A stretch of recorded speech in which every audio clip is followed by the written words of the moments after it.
Qué bien, ¿no? Pero falta que venga Fernanda o... Bien.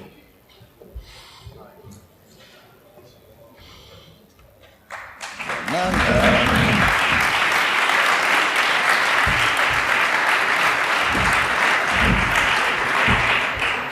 ¿Hablas primero o después? No, hablas tú, por mí perfecto, no hay problema. Bueno.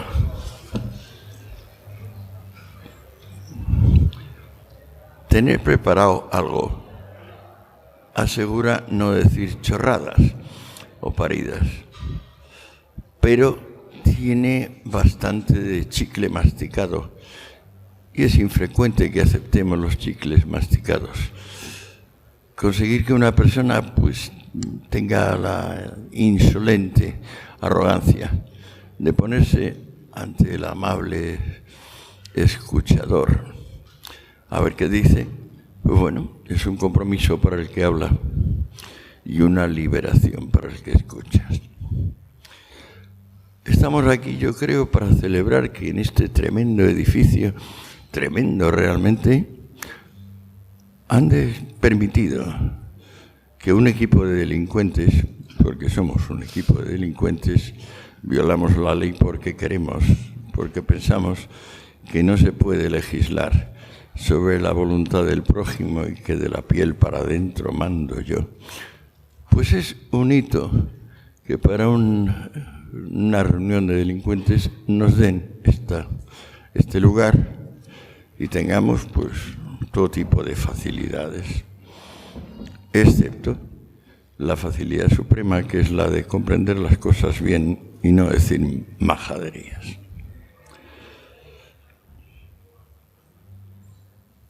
El primer porro que me fumaría yo sería en los años 63, 64. Y eran como unos ramajos secos que me trajeron supuestamente de unos legionarios a casa y a pesar de todo nos colocó. Nos pusimos a reír y recuerdo que incluso un amigo, Mariano, y yo acabamos haciendo como una especie de danza rusa. Muy grotesco aquello, pero muy jovial. No tiene nada que ver aquella plantita con sus pequeñas flores y mucha rama con los prodigios que ahora se hacen con los aisladores y el butano e incluso procedimientos superiores. Hoy me he enterado bastante, he tenido el honor de estar en una caseta hora y media o así, hasta prácticamente disolver mi intelecto en buena medida.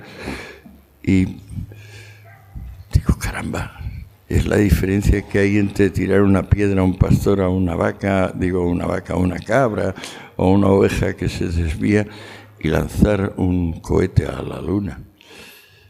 Hemos hecho un progreso enorme. La planta de marihuana y sus derivados en 30 o 40 años pues, ha sufrido una revolución tal que me atrevo a vaticinar que en el futuro se pueden producir saltos cuánticos.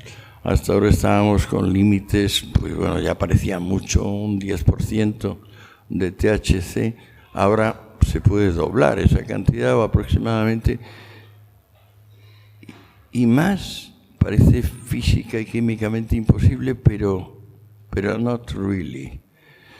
Si sigue la investigación como al nivel actual que la mantenemos, yo creo que son previsibles cambios cuánticos, es decir, puras sorpresas. Algo que no tenga que ver con la graduación de 1, 2, 3, 4 y pegue un salto. No sé. En todo caso, estamos aquí para celebrar la reunión de los delincuentes y para recordar también, bueno, que tenemos cosas en común. Tenemos cosas en común, quiero decir, Fernanda y yo, con los que aquí son tan amables personas que nos escuchan.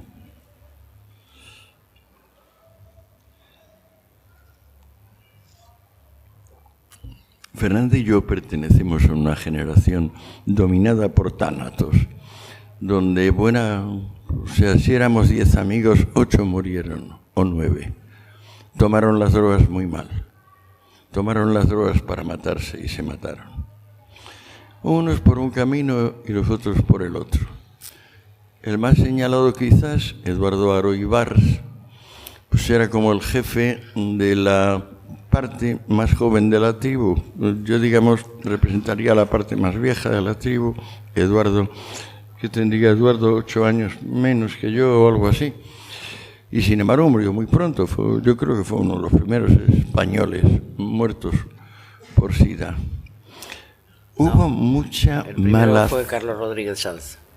Sí, también. ¿No? Muchos, Ignacio Aldecoa. Y la novia de Aldecoa y toda la pandilla.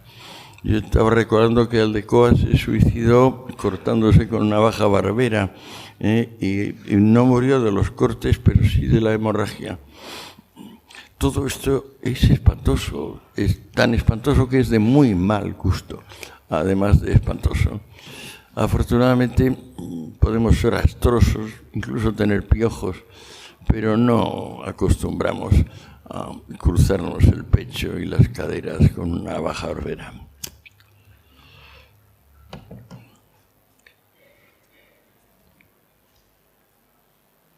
Quizá el centro de la cruzada o de la iniciativa que se llama Guerra a las Drogas, Persecución a las Drogas, es imaginar que todo tipo de refuerzo químico al estado de ánimo es culpable. El primero que dijo esto fue Baudelaire, un poeta francés. Escribió un libro llamado Los paraísos artificiales, donde, mencionando el cáñamo, el opio y el alcohol, iba comparando esos venenos. Los llamaba venenos, yo también los llamo venenos. Es un buen término porque veneno es cualquier cosa que en ciertas dosis te mata y que en dosis inferiores te cura. Pues bueno, Baudelaire comparaba esos tres y por alguna razón llamó artificial al cáñamo, no tan artificial al opio y artificial y no artificial al alcohol. Así era el tiempo y así se sigue pensando. Por eso el alcohol se vende en tiendas de alimentación, en supermercados. El cáñamo ya sabemos dónde se vende. Y el opio pues difícilmente se encuentra, aunque not really, porque ahora los laboratorios, hace tiempo, hay una farmacopea blanda que tiene variantes del opio mucho más poderosas. O sea, lo que se llaman fentanilos, los parches de fentanil, que en España se llaman Fentanesc, son imprescindibles no solo en botiquín y en cirugía, sino para tratar todo tipo de algias, de dolores. Pues son una variante de la heroína, solo que 100 veces, 20 veces más fuerte. Los seres humanos, a lo tonto, aprovechamos las cosas que tenemos a nuestro alrededor para cambiar nuestro estado de ánimo, unas veces a mejor o otras veces a evitar que se siga estropeando la cosa. No es lo mismo tomar drogas si uno está deprimido que si uno está de fiesta. Pero sí son las mismas drogas, las que cumplen una y otra finalidad. Antes mencionaba que se considera artificial la relación del hombre con las drogas. Yo creo que es lo más natural del mundo, puesto que somos una bolsa química. Pero como lo acabo de decir hace unos 10-15 días en el Ateneo de Barcelona, uno de los problemas que me plantea la conciencia es no decir lo mismo que dije hace unos días.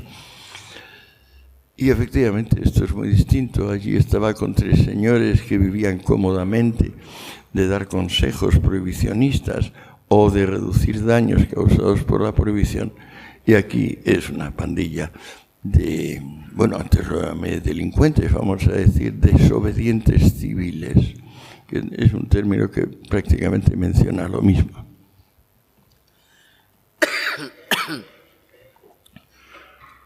¿De qué podemos rebelarnos? Yo diría que podemos rebelarnos de separar la justicia y la libertad. tanta ha sido la locura del siglo XX, tanto fue el horror que causó las dos guerras mundiales, que ambos términos parecieron prescindibles, sobre todo el primero. Sobraba la libertad. ¿Para qué la libertad? Y muchos decían que la justicia en el sentido tradicional, es decir, en que la ley prime sobre la legislación, en que los principios generales estén siempre por encima de lo que se le ocurra a este o aquel gobernante, a este o a aquel parlamento. Muchas personas no estaban de parte de la justicia en el sentido en que la menciona un jurista, en que la definía el latino Ulpiano diciendo dar a cada uno lo suyo, sum cuique tribuere, decía Ulpiano. Bueno, yo digo que no, que la rebelión, que el espíritu rebelde, que el insurgirse está basado en decir que justicia y libertad siempre son inseparables. Que no puede reclamar la libertad sin reclamar la justicia. Y sin embargo, claro, en el mismo instante en que lo digo, me doy cuenta de que puede haber un equívoco muy fuerte. Que la justicia sea, por ejemplo, que todos seamos iguales, cuando ni nacimos iguales, ni moriremos iguales, ni somos iguales. Creo que la igualdad en sentido material es tan deseable como usar todos el mismo número de zapato, tener la misma forma de la nariz o sonarse de manera pareja. Cualquier pretensión en esta línea usurpa la esencia humana y nos condena a la idiocia.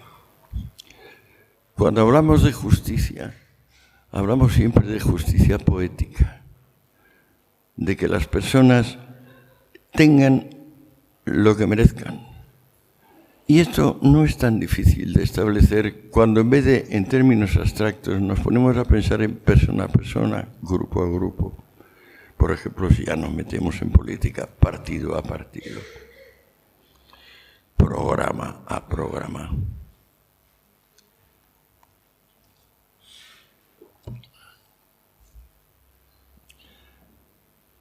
Esto que les he dicho de que la libertad y la justicia son inseparables, por supuesto no se me ha ocurrido a mí, se le ocurrió al joven Albert Camus, con 29 años, en un libro llamado El mito de Sísifo, que si no recuerdo mal se publicó en 1942. Cada vez que pensamos en el trabajo fatigoso, inútil, en el trabajo frustrante, tenemos como gran símbolo a Sísifo, a quien Zeus condenó a izar una enorme piedra a lo alto de una cumbre y soportar que cada vez que lo había conseguido, porque lo conseguía, se cayese otra vez y otra vez empezar. Esto era casi lo mismo que lo que hace un obrero de la Volkswagen, una secretaria de un político. En general, esto se parece mucho a los trabajos monótonos y rutinarios que la vida implica. Pues Camus, al mismo tiempo que decía que la libertad y la justicia son la misma cosa, reinterpretó el mito de Sísifo y, aparte de aclararnos algunos detalles que les voy a recordar, acabó diciendo: imaginemos a Sísifo feliz. Feliz.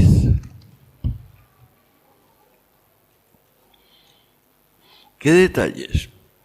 Pues bueno, Sísifo había sido condenado por Zeus por demasiado inteligente. Hybris, el término griego, quiere decir desmesura. A los dioses les molesta que los hombres tengan hybris, o los hombres a las mujeres, hybris, porque eso es como tener más de lo justo a juicio de los dioses, y el hombre o la mujer que lo tenga genera envidia de los dioses. La envidia de los dioses condenó a Sísifo a lo que les he contado de la piedra, pero antes le había condenado a pasar una temporada indefinida en el mundo de Hades, Tánatos, en el submundo. Llegó allí Sísifo, que era tan astuto, y pretendiendo ayudar a Thanatos, el dios de la muerte, a ponerle las gruesas cadenas, todos los pasadores, con unos pases gitanos, resultó que el que quedó encadenado fue Tánatos. Y Sísifo, que había sido mandado al Tártaro, se encontró perfectamente libre. Sin embargo, desde el mismo instante en que Thanatos quedó encadenado, se acabó la muerte en la tierra. Ningún animal murió. Y un dios se sintió infinitamente herido, el dios Hades, el dios de la guerra. Porque ya las batallas no acababan como se acostumbraba, con muerte. Hubo un cónclave rápido de los dioses y con la iniciativa de Ares, Sísifo fue condenado a lo que les he contado, a lo de la piedra. Podemos pensar qué mal lo tiene Sísifo, qué mal lo tienen los de las Volkswagen, qué mal lo tienen las secretarias, qué mal lo tenemos nosotros. Cada cual dirá los nombres, cada cual tendrá el coraje. Maldecir el día de haber nacido se llama nihilismo. Es el pensamiento más fuerte del mundo, desde por lo menos Schopenhauer, la segunda mitad del siglo XIX. Pensar que el ser es nada, que mejor no haber nacido. Nosotros aquí somos una pandilla de delincuentes y podemos reflexionar de alguna manera sobre el valor, sobre si vivir vale la pena. Porque evidentemente toma penas. ¿Vale la pena? Cada cual lo decidirá por sí mismo. A nosotros quizás nos ayudan las drogas. El que sea subnormal seguro que se perjudicará con ellas. Porque lo que no sea elegancia, moderación, cuidado, amor propio, en materia de drogas es suicida. Y bueno, me parece que prácticamente no tengo nada más. Seguro que tiene datos mucho más concretos, Fernanda, que decir sobre la situación. Aquí me tienen una vez que terminemos la charla. Muchas gracias.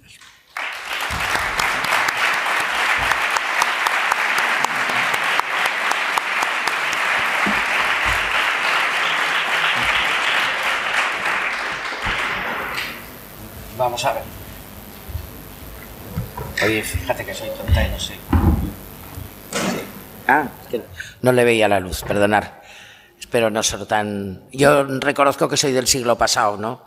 Pero bueno, creo que somos los dos. O sea, tenéis la suerte de tener a los dos abuelitos aquí aguantándonos, disculparnos, que somos dos abuelitos y damos el coñazo que da asco, ¿eh? Pero bueno, si de algo os sirve nuestra memoria... Han cometido el grave error de soportar de juntarnos, nuestra charla. No, de estar ahí aguantando. No sé por qué sois tan masoquistas, porque la vida está para vivirla. Yo tengo muchos puntos en común con Antonio, nos conocemos de hace muchos años, pero realmente procuro ser un poco más pesimista, optimista. A mí me ha merecido la pena vivir.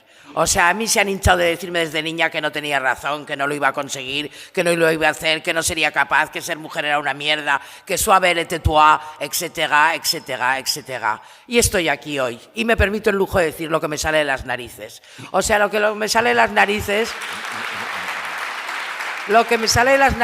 es agradeceros que estéis ahí y nos aguantéis a los dos abueletes.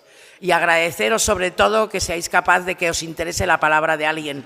Porque yo recuerdo cuando yo tenía vuestros años y en el famoso 68 que nosotros compartimos, cómo los viejos nos daban asco, porque es que era volver al siglo no pasado, al anterior y más. Yo soy del siglo pasado, pero manejo internet. Éramos terroristas vocacionales. Desde luego, desde luego. Meinhof. Desde luego. ¿Cómo no vas a entender a la gente. Las veces que yo me he sentado en lista en la Plaza Marqués de Salamanca, en Madrid, con un grupo de amiguetes, planeando el ataque perfecto contra Franco, soltando un camión ahí por lista y matándolos a todos. Pero por favor, hoy iríamos todos para el talego. ¿Cómo puede ser? ¿Cómo puede ser? Ahora sabemos que la vida vale infinitamente y que éramos unos imbéciles. Puede que no fuéramos unos imbéciles, puede que como toda la juventud estábamos probando nuestro camino y solo en base a la experiencia y a cometer muchos errores aprendemos las cosas que merecen la pena vivirse. Y para mí una de las cosas que ha merecido la pena vivirse es la marihuana, de verdad. Estamos aquí para hablar de eso y yo venía a hablaros de eso. A mí me ha merecido la pena y marihuana es salud. Dirán lo que quieran, puede que no sea buena para todo el mundo y cada historia y cada vida es una historia y una vida. La mía es gracias marihuana por estar ahí. Gracias cáñamo. Cáñamo. Quiero dedicarle un gran recuerdo al pobre de Juan Zurita, que estará pudriéndose en la prisión de Albolote por cultivar cáñamo industrial. A Juan Zurita yo lo conozco hace muchísimos años, mucho antes de empezar a cultivar cáñamo, cuando yo llegué a Andalucía. Y si quiere ser un mártir, que sea un mártir, pero por favor, apoyarle todos en Chance y en Abad y en todas las páginas que haya por ahí. No puede ser que por cultivar cáñamo tenga que pudrirse 6 años en el talego un chaval por hacer mal las cosas su abogado y él y toda la sociedad. No puede ser. Eso es ilegal. Que se pongan de acuerdo de una vez las leyes sobre si es cáñamo, qué diferencia hay entre cáñamo y marihuana, o qué es droga y qué es no droga, y sobre todo que legalicen el autocultivo y que nos permitan que cada cual elijamos lo que queremos para nuestra vida. Ahí no estoy de acuerdo con el viejo profesor. Yo no soy una delincuente. Yo soy una autocultivadora que ha elegido un método de vida y no me arrepentiré jamás de haber salido de Madrid y haberme venido a vivir al sur. Soy andaluza de corazón y de vocación y estoy encantada y autocultivadora de marihuana y espero que vosotros hagáis lo mismo. Y por esa razón estamos hoy aquí. Porque estamos en un momento muy importante, porque a pesar soy tan tonta, yo fui tan tonta que en el 78 cuando me contaron en Madrid que Felipe González iba a ser nuestro primer presidente, como así fue, dije, vámonos para abajo corriendo, que va a cambiar el país. El país no ha cambiado para nada. La izquierda es lo más vendido del mundo, los políticos son una mierda y no quiero haceros un repaso. Recuerdo en mi conciencia la única vez en mi vida, 72 largos años de vida, que me he apuntado a un partido político fue al famoso Pecelín en Valencia, principios de los años 2000, con una magnífica idea de un profesor de Derecho hoy bastante retirado. Montaron, pues a lo mejor están por ahí los de Marihuana Televisión, el Marcial o el Carlito y tal, montaron lo que se llamó el Partido del Cáñamo por la normalización en Valencia, Y fue la única vez en mi vida que me he apuntado a un partido. Tenía no sé qué número, la primera asamblea y tal. Y desafortunadamente se fue a la porra y se fue a la mierda y se quedó en manos de 8 mangantes. Y a mí me parece muy bien que la gente se busque la vida. La gente no tiene por qué ser gilipollas como yo y ser un idealista, pero sí tiene que tener una coherencia con lo que hace y con lo que y con lo que es su vida. Entonces está muy bien que la gente se gane la vida. Me parece fenomenal que los gitanitos o en el polígono norte de Granada se dedique la gente a cultivar marihuana. 100 veces mejor que fumen marihuana cultivada en Granada a hachís traído del Moro, que está mezclado con cualquier cosa. Me parece perfecto, la gente tiene que buscarse la vida, pero sobre todo aprender a hacer las cosas. Y aprender a hacer las cosas quiere decir ser consciente de lo que estás usando y lo que estás haciendo. Y lo que es bueno para ti puede ser muy malo para otra persona. Yo siempre pongo el ejemplo de que tengo 2 hijas. Una usa marihuana y la otra no usa cáñamo para nada, excepto cuando se encuentra muy mal y entonces echa mano de un porrito, de un aceite, de una crema, etcétera, etcétera. Y no es enemiga en absoluto, pero no es usuaria normalmente. No le gusta, no le sienta bien, no le va bien. Entonces tú tienes que aprender. Y la droga es la dosis. Y tú tienes que saber en qué dosis le va bien a tu cuerpo y en qué dosis te estás pasando y no puedes hacer tus cosas correctamente. Y indudablemente cualquier cosa en la sociedad de hoy en día es muchísimo peor que fumarse una marihuana. Pero no dejéis de pensar que no tiene nada que ver que la prohibición ha hecho de la marihuana de hoy en día algo que no teníamos ni idea que iba a pasar con el cáñamo. La marihuana en realidad no son más que las flores hembras de cáñamo y hay una tremenda diferencia de lo que fumamos en Europa y lo que fumamos los autocultivadores y la gente que conoce y lee y está en el activismo con lo que se cultiva por ahí y lo que cultivan las mafias en el mundo o lo que han cultivado hasta ahí. Nada que ver con el kif, nada que ver con la marihuana mexicana, nada que ver con la marihuana peruana, nada que ver, porque las marihuanas de hoy en día que cultivamos nosotros tienen por encima de un 13%, de un 15% de THC, mientras que los kifes que nosotros fumábamos de jóvenes y con lo que empezamos el mundo del cannabis son 3, 4. Eso es un 3, 4, un 7%, un hachís Eso ya era una locura en aquel entonces. Entonces, realmente hay un camino de ida y vuelta, porque lo que antes estaba prohibido hoy está normalizado y cada día está más normalizado. Lo único que falta es que volvamos al antiguo código por el cual yo por eso digo que no soy una delincuente. Yo estoy legalmente autorizada a autocultivar. No, perdóname. Cuando digo delincuente digo para que yo nos sintamos honrados, decir, sí. Para que sintamos que pertenecemos a la rebeldía y que la hemos cumplido. Cuando digo delincuentes digo que no somos unos castrados, que no somos unos cómplices de una ley injusta. He entendido...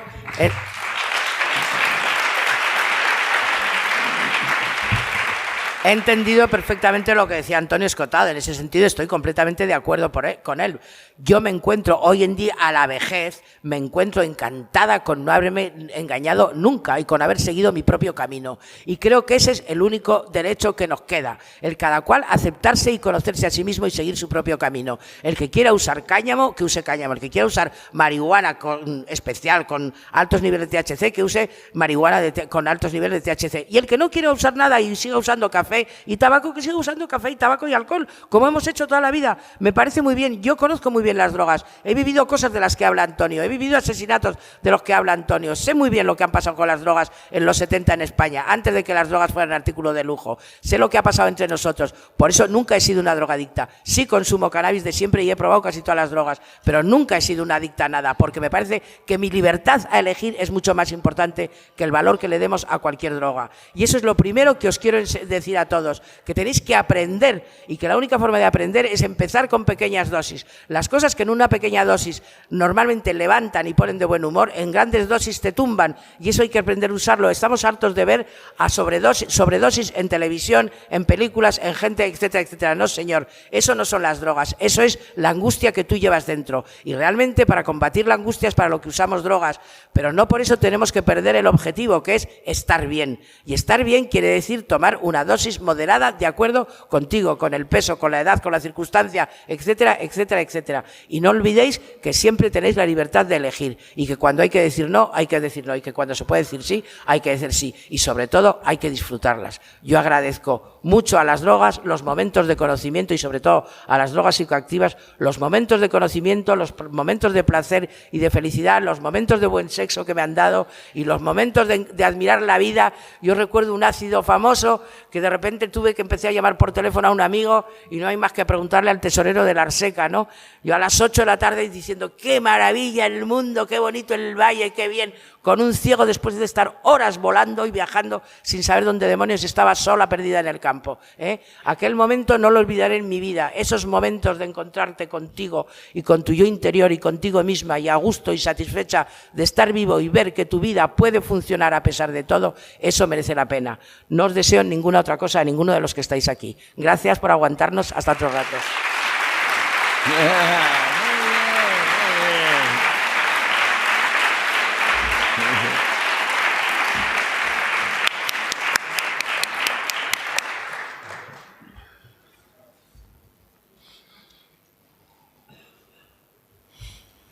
Pues nada, ya podéis empezar a preguntar. A ver, que quería preguntas para Antonio. Ah, estupendo, me alegro de conocerte. Sí. Y me gustaría hablar sobre el tema de mi hermano. Mi hermano injustamente está en la cárcel. Sí, completamente de acuerdo. Porque es una persona buenísima. Completamente de acuerdo. Es noble, como él solo. Aunque al margen de eso, yo tengo muy clara lo mucho que hemos discutido, que él vende el cáñamo bueno y yo vendo el cáñamo malo, o sea, la droga, porque lo mío tiene THC y lo suyo no tiene THC. O sea, está muy claro para mí. Pues entonces mi hermano está en la cárcel, ¿tú sabes por qué? Porque la policía científica dijo que cogieron la mayor incautación de droga, un alijo de droga de 126 kilos, y resulta que era marihuana. Cuando él lo llevó allí a su casa, diciéndole que tenía mucho más, pero era para que se dieran con las narices. Al final, ellos no pueden reconocer el patón tan gordísimo que han metido, porque lo que han cogido es cáñamo. Y habrán cogido un pequeño... Es que el THC ese que da, es que no es marihuana. Y ellos mismos se están contradiciendo. Entonces mi hermano se va a tirar 4 años en la cárcel, porque una jueza ha Dinos de qué permitido manera eso. podemos colaborar porque tu hermano salga de la cárcel lo antes posible. Cambiarles de abogado, hacer un recurso, hacer una campaña de Chance o de Abad o lo que sea Yo pido que firméis todos, que traemos un documento donde le pidamos a la policía científica que rectifique el análisis que hicieron. Nos negaron a hacer un contraanálisis, que eso tenía el derecho y sin embargo se lo negaron. Es cuestión Pues de haz el abogados, estáis en manos documento de y lo abogados. firmamos. No podemos firmarlo antes de ver el documento. Bueno, pues yo los traigo ahora, ¿vale? Vale. Muchas gracias. Nada, a ti.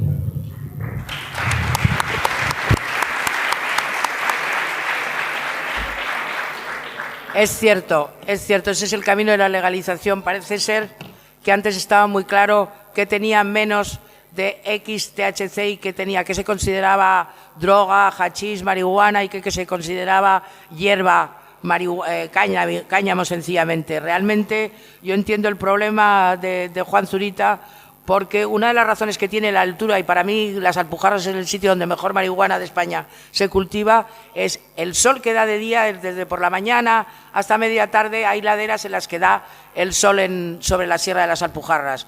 Y el frío que hace por las noches, entonces ahí hay más de 5 grados de diferencia. Esos contrastes entre calor y frío hacen que suba mucho la calidad de THC que se produce en las plantas. Yo realmente hace muchos años que he visitado las plantaciones de cáñamo de Juan por Bubión y por Pitres antes de llegar a su casa, y realmente yo he visto, me he parado el coche y he visto esas plantas que no nos servían para fumar porque estaban para cáñamo, porque eran cáñamo y cogían semillas y estaban todas ensemilladas, pero sí veías cómo la gente paraba el coche, frenaba, entraba en el campo y cortaba los cogollos, porque realmente los cristales entre semilla y semilla no servían, pero se veían unos cristales que eso era potenciado por el sol y el clima de las Alpujarras. Entonces entiendo los problemas y entiendo sobre todo que son problemas de abogados. Desafortunadamente no es la primera vez que hablamos ya de este tema y yo intento ayudar. Son problemas de abogados, son problemas de dinero, de pedir nuevas taxaciones, de pedir muestras, de pedir etcétera, etcétera. Pues son problemas de abogados. No hay podemos, un sí tío estupendo, acuérdate de José Luis Díez Ripollés, Sí, el catedrático de Derecho Penal de Málaga, que es un tío fantástico. Y es un cachondeo que esta cuestión esté por una parte en manos de un parlamento, el español, las Cortes, que no intervienen, puesto que no hay comisiones que realmente presenten proyectos de ley, y que por otra parte los gobiernos hagan lo que les dé la gana. A mí me llamó hace unos años Esperanza Aguirre para decir que sí, quería ser colaborador suyo y tal. Yo le dije que no tenía tiempo, pero que le tenía un consejo que darle, y es que abriésemos coffee shops. Los holandeses han ganado muchos billones de euros teniendo una política, digamos, de mano izquierda, porque en realidad es todo pura hipocresía. La política de mano izquierda de los holandeses está basada en que el Estado firma lo que mandan los americanos, que ahora es, por cierto, lo que mandan los rusos y los chinos en la sección de Naciones Unidas dedicadas a la prohibición de drogas. Y que entonces, pues bueno, pase lo que pasa con este hombre, pero lo que ya sucedió es un ejemplo que os recuerdo porque es muy interesante. Cuando llamaron a Alexander Shulgin, el padre del éxtasis, el padre de la MDMA, le llamó el Supremo español y le pagó el billete y le pagó el informe técnico sobre su propia criatura.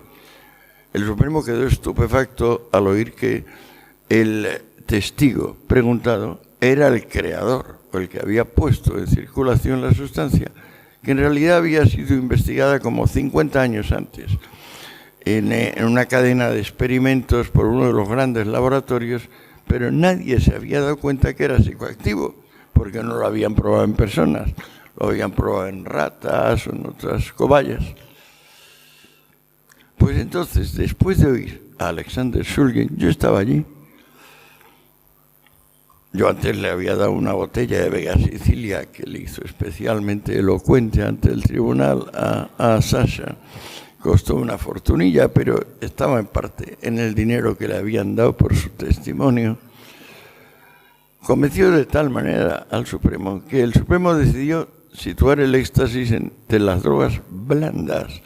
Una sentencia famosa que obligó a hacer 2 sentencias, porque hace falta 2 para rechazar una del Supremo, porque fue un escándalo mundial. Inmediatamente reclamó Naciones Unidas, reclamó la Embajada Americana.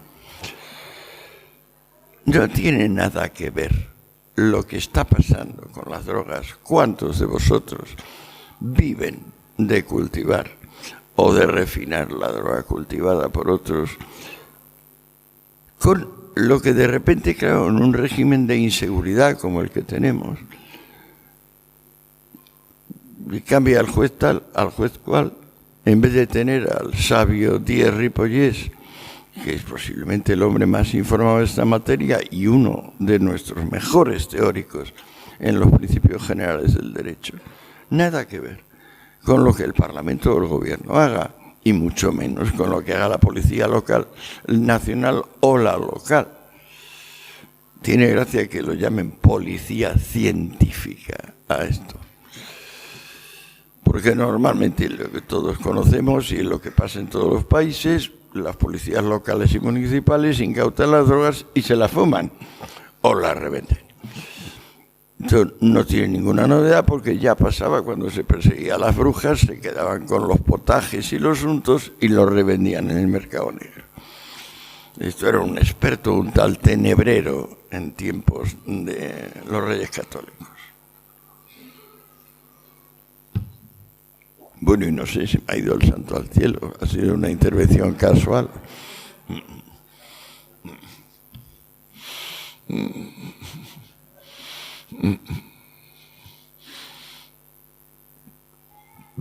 Buenas tardes.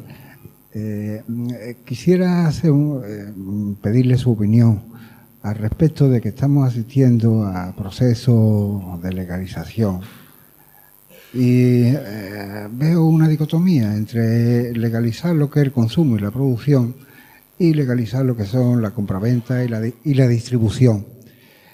En este segundo modelo, personalmente me sentiría que pasaría de un grifota ilegal a un enfermo legal.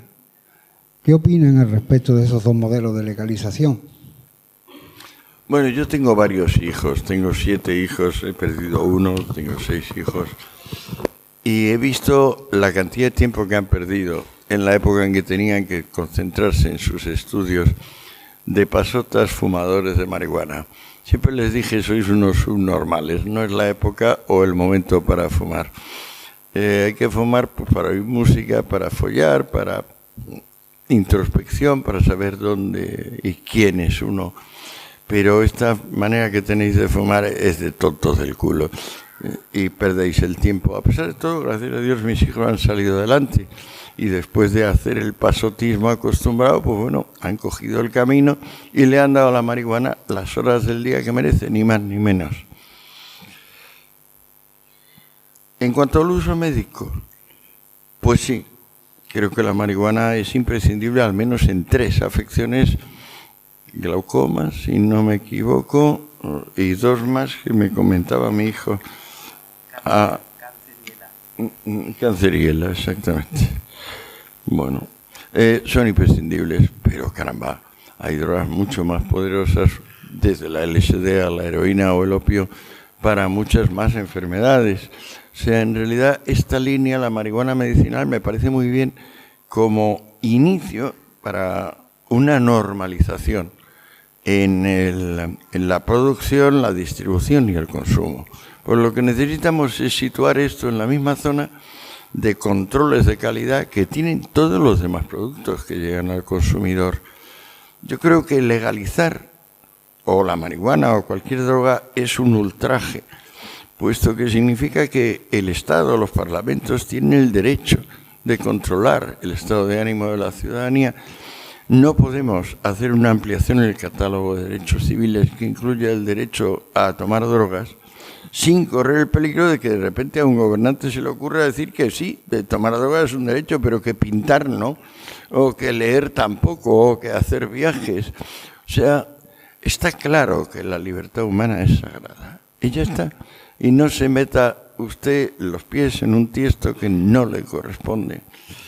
Entonces, con la marihuana yo creo que lo que tenemos es que conseguir que se derogue la prohibición, que eso es muy sencillo. Antes hablaba de José Luis Díez Ripollés, pues yo creo que en el año 92, 93, publicamos un libro donde yo también colaboraba, pero sobre todo colaboraban un centenar de fiscales, un centenar de magistrados españoles y una veintena de penalistas, diciendo qué tenemos que hacer en España para que esta locura de las drogas se acabe. Y en realidad no era más que cambiar el artículo 344 del Código Penal en un sentido muy determinado, que en ese libro figura. Ahora el 344 se ha hecho tan grande que empezó teniendo letras A, B, C, pero claro, son hasta 24, y han ido metiendo tantas cosas que han tenido que empezar sub romanito sub 1, romanito sub 2, romanito sub 3, porque se ha convertido en un artículo de varias páginas. En el origen del 344, cuando yo hice la carrera, era el que produjere, usare o distribuyere drogas ilícitas será castigado con la pena de prisión menor, punto final. Pues ahora debe tener como 300 líneas el jodido artículo. Pues bueno, ese libro de José Luis, que fue el que coordinó el asunto, es hasta qué punto con cambiar el 344 y cambiar el artículo 2 de la ley del medicamento, así de sencillo, cambiar 3 líneas de la legislación, se acaba todo el rollo. O sea, el experimento llamado prohibición, guerra a las drogas, se acabó. Ahora, seamos realistas. ¿Cuál es el paso intermedio? Pues estar de parte de lo que se llama reducción de daños, harm reduction. Tenemos que estar con eso, porque es la hipocresía necesaria. Así damos el paso. Se acabó la cruzada contra las brujas con que el Papa dijo, he quemado a X miles de personas vivas, qué mal he hecho. No. Se acabó la cruzada contra la propaganda ilegal, o contra los comunistas, o contra los fascistas, o contra los burgueses, con un decreto diciendo, ¡ay, qué locura es esto de perseguir a los judíos o perseguir a una clase social! No. Somos como somos. Seamos realistas. En el caso de las drogas, empezará con que si medicina, con que si un valiente Estado norteamericano de los que primero prohibió, ahora dice que no, que el uso lúdico vale, como Colorado. Bien, así va a ser. Pero estamos en un movimiento muy bueno. O sea, estamos en la parte en que la ola se ha levantado y va a reventar en nuestro beneficio. O sea, nos hemos salido con la nuestra. Ahora lo que nos queda es tener el coraje, la discreción, la elegancia, de que nos sirvan realmente para vivir mejor, de que ninguno de nosotros sea pues la víctima, el esclavo de esos poderes artificiales que se han creado para destruir, pero es que somos nosotros los que tenemos que probar eso, uno a uno, con nuestra discreción, con nuestra elegancia, con nuestro conocimiento.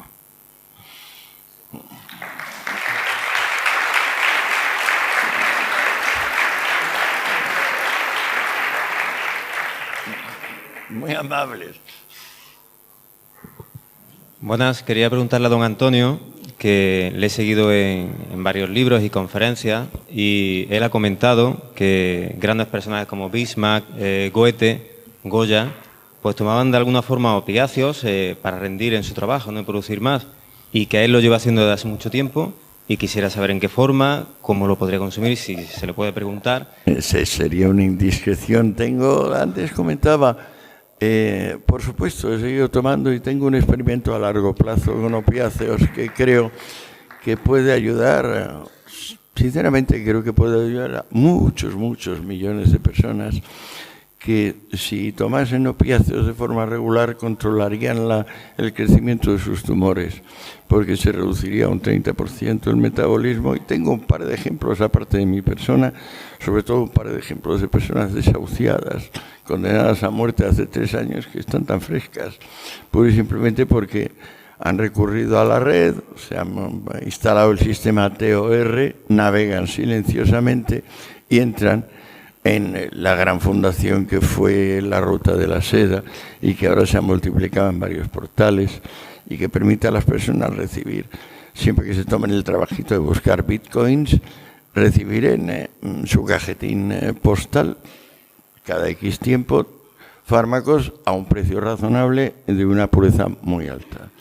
Creo que la prohibición ha muerto con Internet, total y absolutamente, irreversiblemente. Lo que parece que todavía es un lío meterse en conseguir los bitcoins y luego pues hacer los muestreos. El bueno de Ross Ulbricht, ese santo entre los santos de la humanidad moderna, a quien deberíamos, digamos, formar una brigada con fusiles de asalto y bazocas y liberar de la cárcel donde esos miserables castrados le tienen encerrado, a este benefactor de la humanidad, a este hombre que ha querido el bien de todos. Bueno, pues Ross Ulbricht inventó aquello de que cada traficante tiene en su cuenta los usuarios, de manera que se ve lo que dicen los usuarios de lo que él les vende. Esto es fantástico. Esto es una garantía excepcional. Esto vuelve a ser la unidad de justicia y libertad de las que le hablaba hace un rato. Yo creo que los opiáceos enérgicos, no solo el opio y la heroína, sino probablemente formas aún más depuradas, igual que estamos haciendo ahora con el cáñamo, no me extrañaría que se esté haciendo no solo con los fentanilos, que me parecen una vía en cierto modo fracasada, pero con otras vías, porque químicamente me imagino que las posibilidades son casi infinitas. Yo creo que esto aliviaría inmensamente el dolor del ser humano cuando la vida se despide de él, pero él todavía está vivo. Entonces, esto de estar vivo cuando la vida ha dicho adiós, pues o lo tomas con dignidad o te metes en un lío muy, muy gordo. Los opiáceos enérgicos pueden resolver este lío muy, muy gordo, a mi juicio. Pero esta es una hipótesis empírica. Como llevo un diario hace 30 años de esta cuestión, sin impudicia, cuando la palme, todo el mundo se enterará de lo realmente, el uso concreto, en qué proporciones cada día se va sacando este asunto.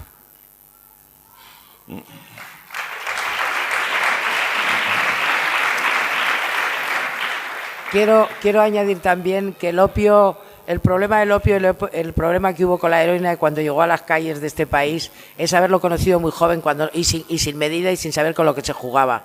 Yo tuve la suerte de tener amigos comunes que han jugado muy duro y que no están aquí entre nosotros, desafortunadamente. Entonces he aprendido de ellos la mejor lección, que es la mesura, la medida. Y por eso os decía antes de la dosis, es la droga, el veneno o la medicina. Entonces hay que aprender a encontrar, y cada persona es un mundo y cada cuerpo tiene que tomar. Entonces sí que hay que aprender por dosis pequeñas, ir subiendo poco a poco y racionalmente, ir conociendo a qué punto quiero llegar, si a estar bien o a estar pasado, a estar tirado. Y entonces eso te lleva a otra serie de placeres y a otra serie de compromisos, ¿verdad?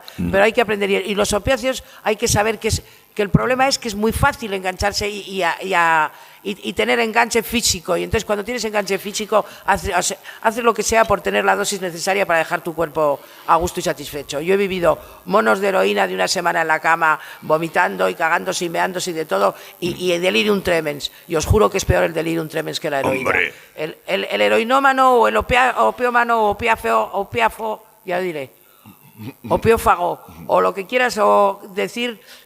Al final, cuando tiene su dosis, está a gusto, está tranquilo, está calmado y puede ser la persona más encantadora del mundo. El problema es cuando tiene el mono y no encuentra la necesidad de usarlo, ¿no? El alcohólico es un hijo de puta, sereno y borracho. Borracho llega un momento en que no hay que no aguante, y sereno, como está con el mono, todavía menos. Entonces, el problema es el alcohol realmente, es la droga veneno del siglo en el que vivimos, la droga legal por excelencia. El opio y los diferentes alcaloides merece la pena probarse. Yo os deseo buenos sueños, pero hace falta calidad y set and sitting, calidad y cantidad, saber lo que estás usando y cómo lo estás usando, esencial. Bueno, gracias. Gracias a Ross Ulbricht pues hay unos fabricantes que están lo mismo produciendo MDMA que LSD, que marihuana, que hachís, que por supuesto heroína, que oxicodona. Oxicodona es un interesante opiáceo sintético, también lo era el Palfium, pero insisto, espero grandes hallazgos mejores que todos los que aquí ha habido. Fernanda ha hablado de que tú no debes pasar una cierta dosis porque entonces pues no te encuentras bien. Bueno, vamos a ser más precisos. No se puede uno uno acercar. abrazada a la taza del váter vomitando como loca y con un gusto y un placer. Solo lo encuentras con cierto tipo de heroína que no se encuentra normalmente en las calles. No nos engañemos, Antonio. Gracias a Ross Ulbricht se encuentra el que la busque en los portales. Ágora me parece que se llama el último portal eficaz, porque claro, estos portales antes o después son tomados por sus propios administradores que aprovechan para robar al público. Bien, es un gaje del asunto. Hasta que no se produzca una normalización del tema, pues hay que aguantar eso. Es decir, que te pueden llegar 10 envíos, pero uno es una cagada o no te llega. Bueno, pues vuelve a producirse porque siempre se crea otro portal, porque ya hay suficientes usuarios y suficientes productores interesados en comunicarse. Y encima con el invento de Ulbricht de que vienen los comentarios al servicio de cada traficante, hay unas seguridades establecidas y también los traficantes saben quiénes son los compradores de cantidad y de continuidad. De modo que, ¿de qué vive nuestra sociedad? De la confianza. En el momento en que se acaba la confianza, la gente se mete el dinero en el bolsillo, las bolsas cierran y de repente viene el plan de austeridad, que significa que todo vale mucho más, pero uno tiene mucho menos sueldo. Eso está claro, que debía haberse pensado antes del asunto, pero lo que es seguro es que cuando se acaba la confianza, se acaba la pasta. Eso pasa lo mismo aquí que en China o en Vietnam. Da igual, es el mismo proceso. Bueno, el caso es que el usuario racional de drogas tiene que defenderse siempre de hacerse insensible, y eso es un fenómeno que se puede llamar tolerancia, común a todo tipo de fármacos de todo tipo de familias. Entonces, ¿qué cosa más absurda? Que uno se está gastando el dinero en conseguir el dinero y el tiempo en conseguir aquello, pero como lo toma inmoderadamente, no le hace efecto. Entonces dobla la dosis, pero rápidamente se consiguen otra vez niveles de intolerancia, hasta que uno se convierte en una especie de baba humana, en un pelele, donde sin efecto pide desesperadamente algo simplemente para, según él, no sentirse todavía peor. No es verdad. Lo que tenemos que luchar es contra la avidez. La avidez que nos lleva a tomar 3 filetes, como cuando no hemos hecho un consumo energético superior a tomarnos unas patatitas bravas en tapa. El gran problema de la humanidad es la avidez que crea la obesidad que se contrapone a la santa gravedad gobernante del cosmos y obliga a las personas a hacer un trabajo desmesurado para cualquier tipo de acto que no sea estar en la cama. ¿Una cruzada contra la obesidad? No contarán conmigo, pero sería bastante más sensata que cualquiera de las cruzadas que hemos tenido hasta ahora. Pero ¿cómo contener nuestra ansia? ¿Por qué demonios comemos con los ojos? Comer con los ojos es malísimo, pero lo hacemos. Pues solo hay que enmendarse.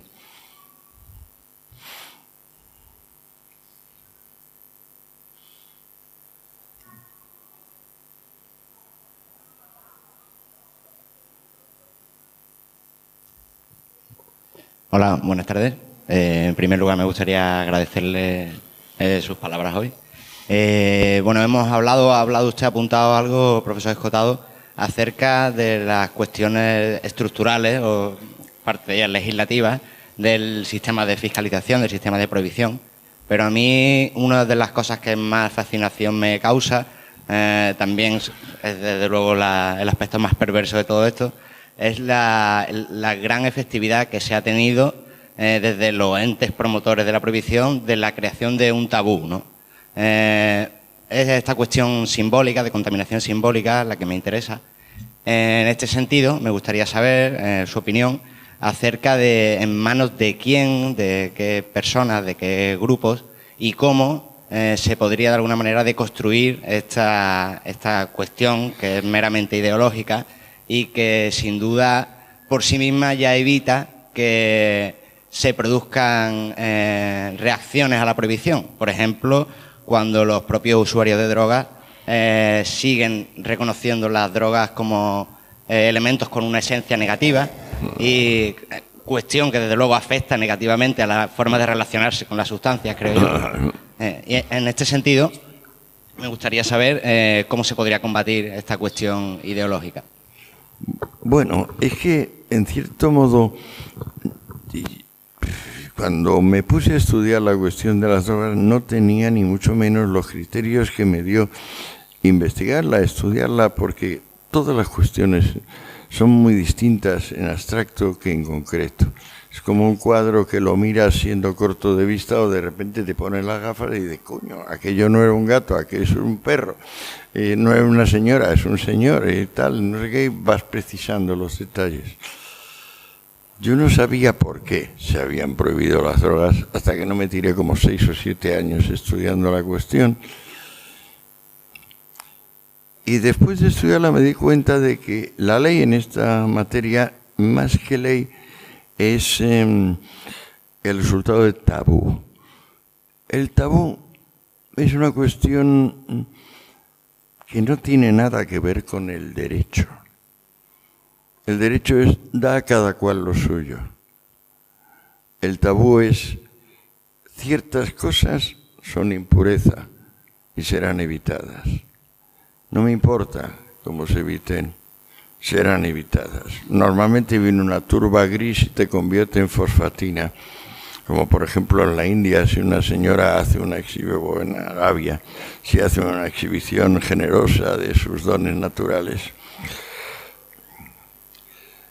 ¿Cómo acabar con la parte inconsciente de tabú, de estigma, de impureza? Eso, joder, va a ser difícil. No creo que se pueda tener la menor esperanza de que esto no contenga enormes desgarramientos personales, sociales, políticos y económicos. Los está teniendo ya desde que empezó la cruzada y lo que te rondaré morena. Porque hay esa parte de nosotros mismos de que se niega a la disciplina y a la elegancia y al amor propio necesarios para que aquello nos aproveche, en vez de que nos haga mal. Y esto no es nada fácil, no es nada fácil. Igual, por ejemplo, cuando nos dejamos llevar por los celos en una relación amorosa, y entonces el amor se convierte en odio tranquilamente, pero irreversiblemente también. Esto trata esa parte de la humanidad donde yo creo que la regla es que debíamos tener es la humildad, el darnos cuenta de que es más tarde de lo que pensamos, más difícil de lo que imaginábamos. Humildad. El tabú que pesa sobre las drogas es finalmente, a mi juicio, el tabú que pesa sobre el conócete a ti mismo. Sócrates ya lo dijo, el oráculo de Delfos, conócete a ti mismo. Caramba, es muy delicado conocerse a sí mismo. El que quiera conocerse rápido, que se tome 500 miligramos, 500 gramos de ácido y se va a conocer a sí mismo en media hora, con toda claridad. Lo que pasa es que hay muchos momentos y muchos que no puede ser. O sea, que esto es como aplastarte en un cenicero, como una colilla. Y hace poco hablaba con mi hijo Jorge, que alguna vez hizo las cosas que yo siempre le dije que no hiciera, que comprase una droga de un desconocido y que el desconocido no le asegurase que la había probado antes. Le dije, hijo, si no observas estas dos reglas, eres carne de cañón, aparte de que eres un imbécil y un miserable. Pues lo hizo, por supuesto.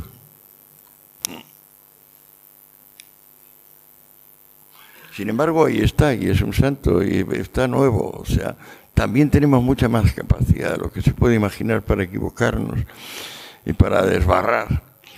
La cosa es no perder nunca el norte y darse cuenta de que esto de la impureza, de que la química es artificial, de que no tenemos que buscar otros recursos más que, por ejemplo, el yoga o los cilicios o las disciplinas. Confundir a Aldous Huxley con San Antonio el Ermitaño.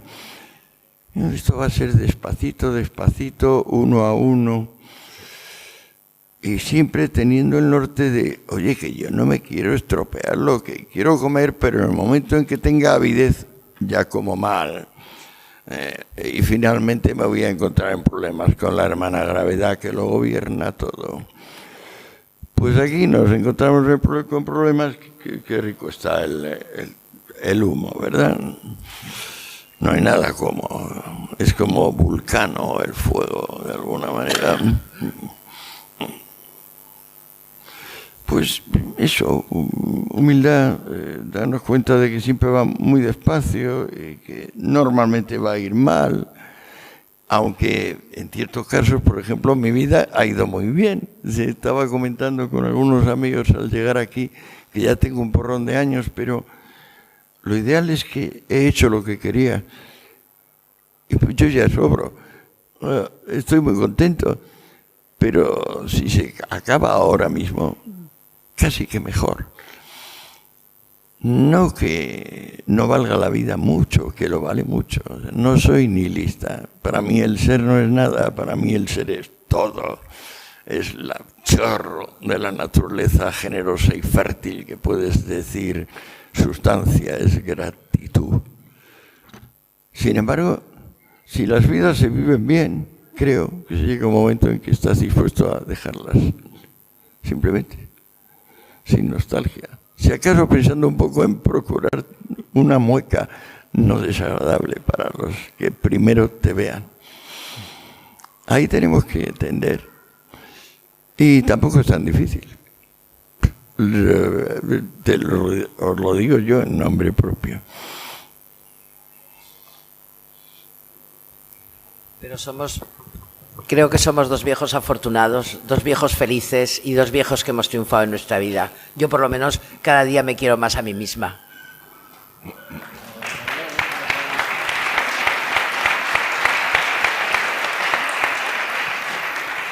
Cuando me han educado y me han enseñado desde niña en que las mujeres somos una mierda, no servimos para nada, parirás con dolor, todas esas mierdas que nos contaban de niña en la civilización judeocristiana y en lo de cuidar a los demás y no cuidarnos a nosotras mismas, pues cada día me quiero más a mí misma, os lo aseguro, y cada día estoy más satisfecha conmigo mismo y por eso me atrevo a hablar delante de vosotros, porque creo que guardo una cierta coherencia desde los 14 o los 15 años hasta hoy en día que tengo casi los de Antonio, así que sigamos, luchemos por ello y consigamos llegar a ser viejos felices, que es de lo que se trata. Pues sí, que no es fácil. Ya veréis, sois tan jóvenes casi todos que bueno, que os queda un larguísimo tramo. No desfallezcáis. Amad la verdad y amad la justicia y amad la libertad como cosas inseparables y amad todas. El conocimiento os hará felices. Mientras queden ganas de aprender cosas y de seguir peleando y seguir aprendiendo y seguir viviendo y disfrutando de las cosas, seguiremos vivos. Seguir amando el conocimiento. Y hoy lo tenéis muy fácil con Internet, de verdad. Tenéis la gran suerte de tener demasiada información a vuestro alcance. Seleccionar la información que usáis y seleccionarla bien y luego experimentar por vosotros mismos, porque el conocimiento por el conocimiento, si no va con el conocimiento experimental, no sirve para nada, ¿eh? Somos bibliotecas nada más. Yo conozco grandes bibliotecas humanas, pero luego a la hora de lo que llamamos la inteligencia emocional son nulos, ¿eh? Son gente nula. Es muy necesario. Yo de jovencita me llamaban, y un amigo común, Carlos Moya, me llamaba de jovencita la sobaco ilustrado, porque iba siempre con libros bajo el brazo. Tuve épocas de leerme 2 y 3 libros cada día, porque la vida a mi alrededor, en la España de Franco, os podéis imaginar que era horrorosa y aburridísima, ¿no? Y bueno, ¿qué pasa? Que es que llegó un momento en que dije, se ha acabado leer, ahora voy a experimentar. Y he experimentado a tope con la vida y sigo experimentando y doy gracias al cielo por estar aquí rodeada de todos vosotros y ser uno más entre todos vosotros. Entonces me ha merecido la pena experimentar, pero no dejéis lo uno sin lo otro, ¿eh? Calidad, sobre todo calidad en la vida para lo que sea y para lo que se elija. Calidad honestidad y claridad de cabeza a la hora de seleccionar. Gracias.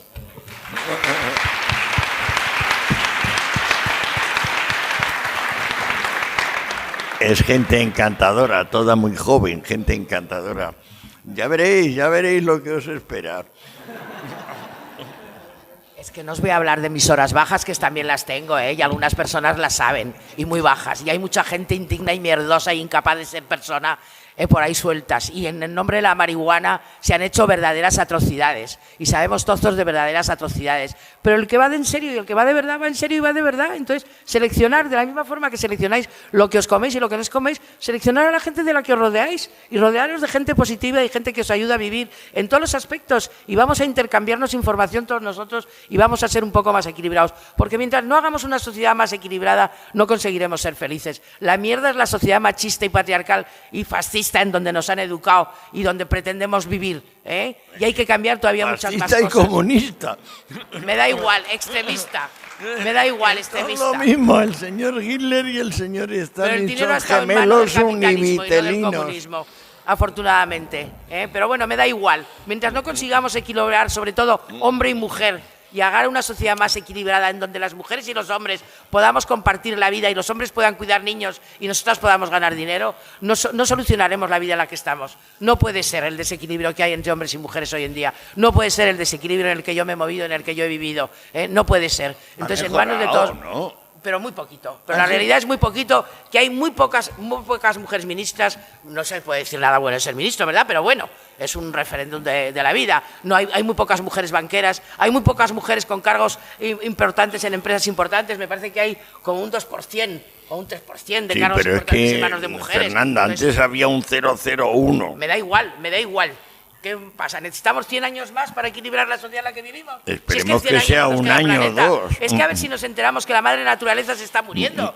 Es que para algo está Internet, que es que enteraros que nos estamos muriendo. Que es que yo veo a mis nietos y pienso en qué mundo le queda a mis nietos y me meso los cabellos, de verdad. Es que no puede ser la atrocidad de sociedad en la que estamos viviendo.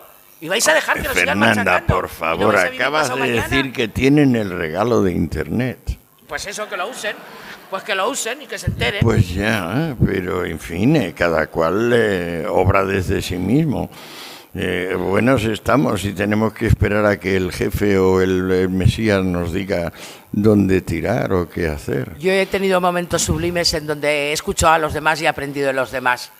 Y creo que hay momentos en donde hay que escuchar a los demás. Y creo que hoy en día hacen falta muchas campanas que despierten a la gente, porque hemos hecho una sociedad de consumidores agradecidos, y de estómagos agradecidos. Y claro, bueno, total, como no puedo solucionar nada, bueno, yo me quedo en casa, cambio la tele o veo el internet y ya está.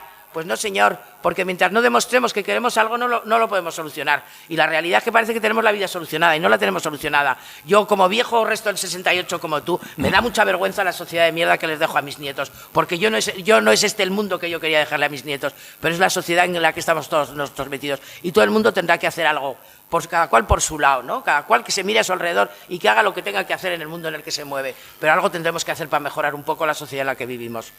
Sí, pero eso es para otra charla. Realmente para otra charla. A mí las drogas psicotrópicas me han enseñado a ver muchas cosas en contra de las mentiras de las religiones en las que nos han educado. Así que a lo mejor tiene algo que ver con lo que estamos hablando. Puede que sí.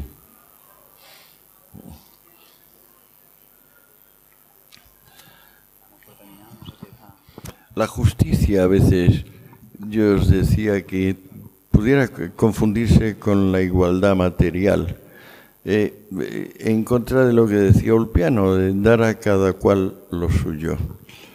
Creo que tenemos que tener muy claro que odiar a otro, sea quien fuere, no es el camino.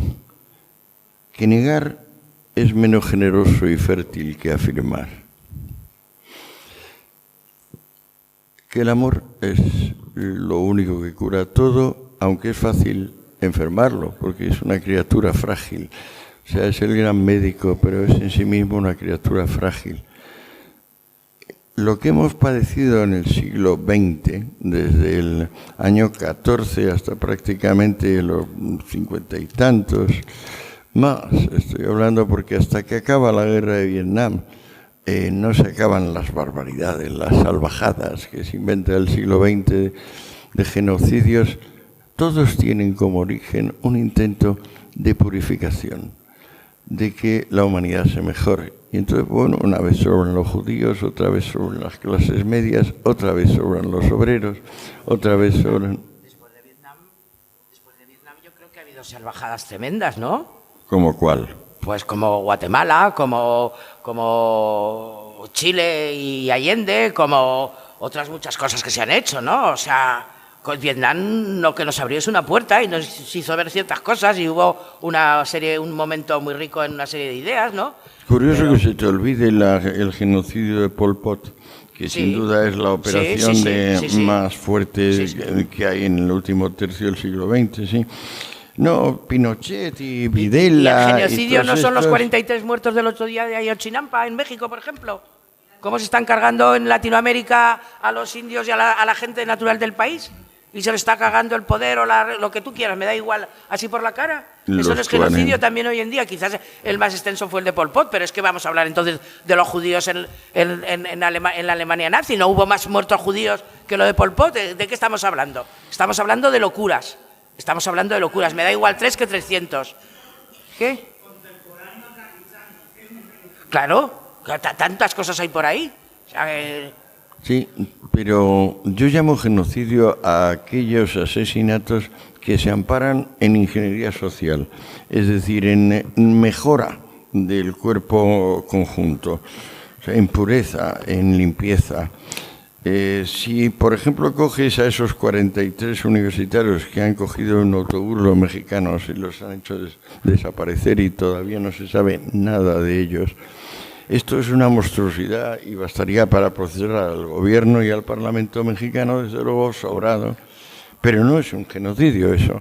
Genocidio es cuando Pol Pot, por ejemplo, decide que los que llevan gafas deben ser liquidados. ¿Por qué? Porque es una humanidad más pura la que no lleva gafas. Vale. No, claro, la limpieza étnica de Balcanes es uno de los grandes genocidios más recientes. Eso desde luego, estoy completamente de acuerdo. Pero es que todavía hoy la humanidad parece no consciente de que el mestizaje nos beneficia tanto como la tarea de las abejas sobre las plantas. No, aunque muchas gentes dirán, sí, Escotado, tiene usted razón, es mentira. En la práctica, el gobierno chino mantiene la prohibición de los matrimonios mixtos.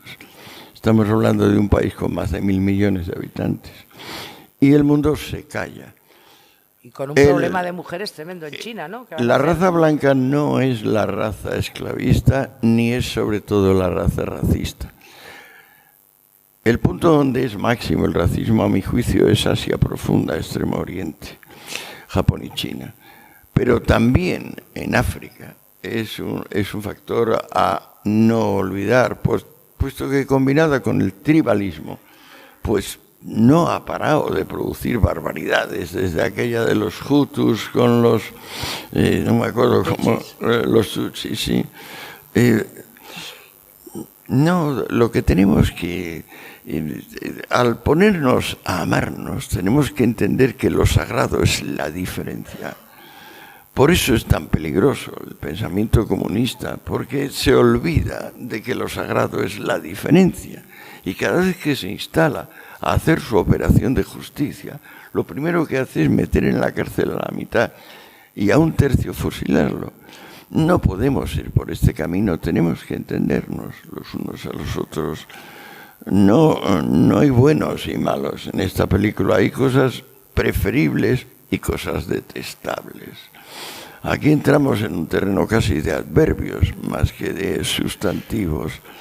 Es difícil. Yo he sido más rojo que la muleta de un torero. He pensado en formar parte de grupos terroristas, he despreciado la vida propia y he despreciado, lógicamente, la vida ajena. Eso se tiene que acabar. Eso es inhumano, estúpido, infantil. Eso no corresponde al orden de la historia universal. El espíritu del mundo pide amor y conocimiento y cualquier otra cosa sobra. a mi juicio. No queremos mesías, no queremos profetas, no queremos nadie que dé a los demás criterios para seguir su vida mejor. Cada cual se buscará a sí mismo respetando a los demás. Y respetar a los demás significa, para empezar, que cada X tiempo se vota. Y al que no nos gusta, lo echamos. No es mucho, pero no tenemos nada mejor por ahora.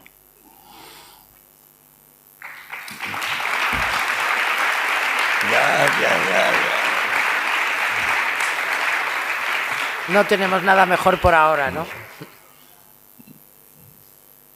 Bueno, que esta gente es encantadora. ¿Por qué no nos vamos luego a hacer cualquier cosa más delincuencial todavía, pero en privado?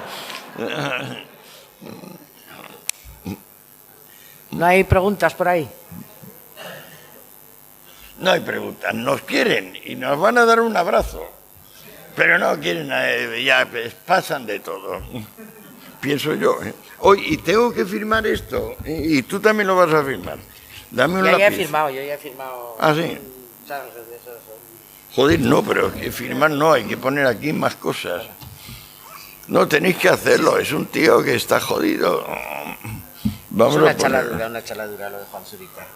No lo conozco. Es un problema, yo sí, es un problema de abogados y la policía no va a admitir que se confundió y la jueza muchísima menos va a ver que se confundió. Y los problemas están en los parámetros de THC o no THC que hay en la marihuana, ¿no? Hasta antes de ayer era más de un 0,3, la realidad es que ninguno de nosotros hemos fumado una hierba con menos de un 7 o un 10% de THC, ¿no?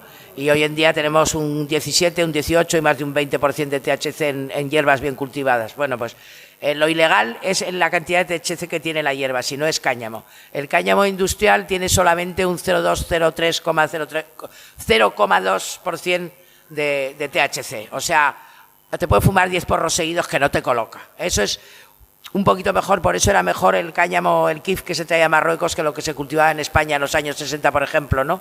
Debido al clima que hacía un poco más de THC el kif que el cáñamo de los monegros, por ejemplo.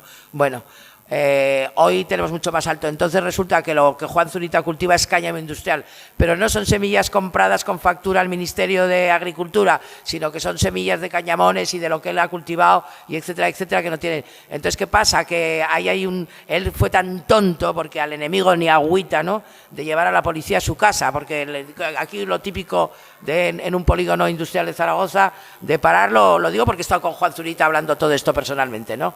Y él dijo, huele mucho a marihuana y en mi casa tengo 100 kilos más, ¿qué pasa? Yo cultivo cáñamo industrial, ¿no? Y cogió y llevó a la policía a verlo y claro, al analizar esos cáñamos, entre esos cáñamos había diferentes gradaciones de THC, como es lógico cuando entiendes un poquito del tema, ¿no? Y entonces ahí, y además todo ha ido mal en que la propia policía no hizo la diferencia entre cáñamo y marihuana. Marihuana son solo las flores del cáñamo, entonces claro, cuando tú coges toda la planta, el 10% del peso en bruto de la planta será como mucho el cáñamo. Hoy en día a lo mejor el 12, el 15% como mucho, pero tú cortas una planta, la pesas así en vez de recién cortada y el 15, como mucho, el 15% de su peso, cultivada en exterior en condiciones óptimas, por descontado, es la marihuana. Todo el resto son hojas, troncos, restos, cosas que no sirven para fumar. La marihuana es exclusivamente las flores del cáñamo, las flores hembra de la planta del cáñamo. Lo ilegal es que las plantas tengan más de un 0,3% de cáñamo. Entonces, si la policía de Málaga hubiera escrito en todos los papeles que lo que él cultivaba era cáñamo industrial, cáñamo no para vender o para fumar porros, sino para lo que él hace cáñamo bueno y yo hago cáñamo malo porque lo mío es droga y lo suyo no. Esto es una discusión que estoy harta de tener con él. Y la jueza ha admitido la palabra marihuana y no ha sabido diferenciar una cosa de otra y lo ha condenado. Y Juan ha sido tan tonto, porque lo puedo enseñar en mi teléfono celular, que muy pocos días antes de detenerlo, le mandé un WhatsApp diciendo, pero ¿tú qué haces, gilipollas? Quítate del medio que te van a detener, ¿no? ¿Quieres ser...? Y claro, lo han detenido porque se ha quedado en su casa tranquilamente y ha seguido haciendo y mandando los emails y haciendo las citas que tenía que hacer. Es una pena, esto es un error de la justicia, ¿qué le vamos a hacer? De esos hay muchos, ¿no? Pero el abogado también, yo creo que podía haber hecho las cosas mejor, y esto lo hemos hablado ya más de una vez, aparte de otras muchas cosas. La realidad es que ahí hay un error clarísimo, y no hay derecho a que un cultivador de cáñamo, y que ha defendido siempre el cáñamo industrial y que hace trabajo en las Alpujarras como cultivador en una cooperativa de cáñamo industrial, esté pagándole la cárcel tan tontamente. No hay derecho a que ningún cultivador de cáñamo esté en el talego. Hay que cambiar las leyes, en eso estoy completamente de acuerdo con Antonio. No puede ser el estado de las cosas en las que estamos. Hay que cambiarlo. Hay que cambiarlo, y eso solo lo cambian los políticos. El problema que tenemos los autocultivados y el problema que tienen muchas de las asociaciones de clubs es que los ayuntamientos, las diputaciones, las 28 órdenes diferentes de poder que nos rodean, esos pueden legislar nada más en la comunidad en donde estamos. El poder central, el poder que elegimos todos en el Parlamento, el poder que elegimos con las votaciones, son los que cambian las leyes. Y esos tienen que cambiar las leyes en el Parlamento, y tienen que hacer un cambio muy sencillo en el Código Penal. Y entonces, que hagan una ley que lo que sobrepase de X kilos o de X cantidad o de X dinero, paguen impuestos como todo ciudadano, pero cada cual que cultive lo que le dé la gana, y mientras tú cultives para autoconsumo, nadie se mete contigo. Eso tiene que ser clarísimo. Sea marihuana o sea cáñamo, tú lo cultives como a ti te dé la gana. La diferencia está, tú te haces millonario o tú vives tranquilamente tu vida y vives de tu huerto, tus gallinas, tu cáñamo y lo que tú sea. Esa es la gran diferencia. Por favor, sumaros todos, mirar, buscarlo, Juan Zurita Argüelles, buscarlo en las páginas de internet y sumaros al llamamiento. No sé si es, me parece que es de Chance Organization. Hace mucho que lo recibí, que lo firmé y lo he colgado yo en mis páginas de Facebook. Lo encontraréis también colgado por ahí en diferentes sitios. Gracias a todos por ello. Qué bueno lo de Facebook, Qué bueno. A mí, disculparme, soy del siglo pasado y le dedico procuro ocupar el menor posible tiempo en Facebook. Prefiero el contacto directo con la gente que por la máquina, Perdonadme que no conteste muchas veces. Bueno, pero es que el tío de Facebook es un genio, como los tíos de Google, el Larry Page y el Sergey Brin, que estos son como benefactores de la humanidad, maestros del género humano, santos, archisantos. Y también a veces pensamos que el empresario, el que da empleo, de alguna manera es el malo de la película. Y pienso yo en el caso de Brino y Page, los dos de Google, o en el caso de Bill Gates. ¿Qué daño hacen estos hombres? Tienen mucho poder. Muy bien, pensemos en el poder, pero pensemos en el poder un poco más seriamente. El que tiene. Menuda bobada acabo de decir, pero algunas personas padecen inseguridad, otras no. Las que no padecen inseguridad tienen. Las que padecen inseguridad no tienen. De modo que algunas veces el poder es simplemente un reflejo del tener. El poder es un reflejo de la sustancia. El poder es racional. El poder es la autoridad de la razón. Otras veces el poder es fruto del fraude, del engaño, de la manipulación, del aprovechamiento de derechos adquiridos que ya no tienen sentido. No es nada fácil distinguir en cada caso. Tenemos que aceptar un mundo complejo, donde cada decisión debe ser tomada cuidadosamente separada de que adoptemos una ideología u otra. La ideología es una bobada, la ideología es la idea fija. El entendimiento no tiene ideas fijas, sí es entendimiento. El entendimiento cambia de idea porque el mundo cambia continuamente de forma. Tenemos que ser fluidos, tenemos que estar a la altura de la realidad y la realidad no espera a ninguno. La única forma de acercarnos a lo que es decir que no somos mucha cosa y estar abiertos como esponjas, sin perder por ello ciertos ideales, ciertas cosas que para nosotros son sagradas, como el respeto por los demás, como el valor superior de la afirmación sobre la negación, como que no admitimos maldecir el hecho de haber nacido, que es la esencia del nihilismo. Bueno, Pero en cada caso, en cada momento, seamos tan complejos como, digamos, las propias redes sociales, este mundo que ha crecido para que, sin darse cuenta o dándose cuenta la juventud, haga disparates tan enormes como pasarse el día con la tableta mirando fotos de sí mismo y los comentarios que esas fotos suscitan. A eso lo llamaba Freud narcisismo primario. Lógico, si no empezamos amándonos a nosotros mismos, ¿qué vamos a amar? Pero si nos quedamos en eso, oh Dios mío, qué pobreza, qué mezquindad, qué pequeño. Bueno, también hace un rato yo decía, esto de los selfies tiene que generar por alguna parte mucho calor. ¿Habéis pensado el calor que produce un circuito integrado? Yo creo que por espacio no hay ninguna generación térmica comparable. ¿Cómo se enfría el calor de Google y de Yahoo? Con hectáreas y hectáreas que van calentando el Mar del Norte y el Ártico. Son las instalaciones, los servidores colosales, de 10.000, 50.000, 100.000 ordenadores en línea, que son los que permiten mantener los selfies. Bien, ya veremos, si seguimos con esto vamos a encontrar una nueva causa de cambio climático, pero bastante más poderosa que los fluoruros, los selfies.